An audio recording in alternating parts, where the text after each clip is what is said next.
Hey everyone, Pathetic Ivy here, and I've been playing Sonic 2, and really enjoyed most of it. So, I'll start with what I did like.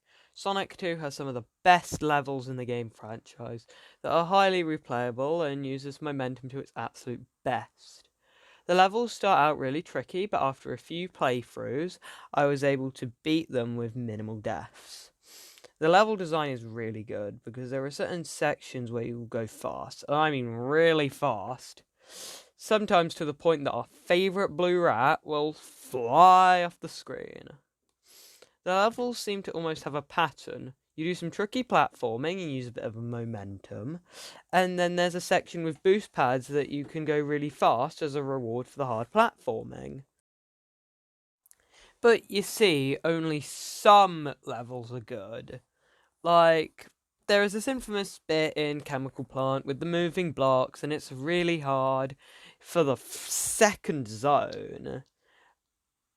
Like, I don't even have to explain it. You all know the bit in Chemical Plant, but like the end game really suffers from the bad design. Like Metropolis having absolutely random enemies that even if you know they are coming, you can't react to them or deal with them.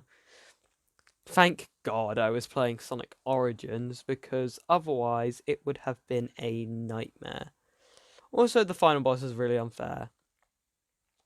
First of all, you get no rings. Um, I mean, like, even just like one would have been fine. But then there are the bosses themselves. First of all, there's Metal Sonic, but made of actual metal. Who can't like tell what attack he's gonna do next, which is completely unfair, even on repeat playthroughs. Then there's Eggman. Oh, there is Eggman, alright.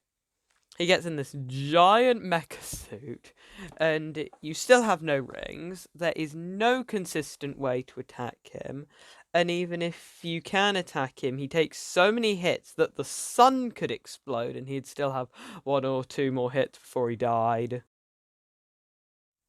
With that out the way, I'm sure you're thinking, if they could design levels this well, then they could design some pretty killer special stages. Well, no.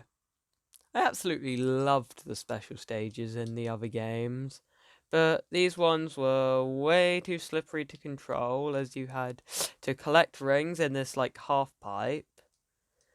And even if you got used to the controls, Tails would trip up on every little rock in the road because his movement is just a little behind Sonic. Now, I hear what you're saying. Ivy, just get someone to play with. Well, first of all, I'm lonely. Second of all, Sonic Origins removed that feature for some reason. Sorry if this video sounds really negative. I don't like making negative content. And trust me, I freaking love this blue rat. But I've got to say when I don't like stuff. I mean, overall the game is good, but it could have done with some extra dev time to make it amazing. See how that's kind of a pattern with Sega. But so far, out of my classic Sonic Adventure, CD is my favourite, but I still have Sonic 3K to play, so subscribe for when that comes out.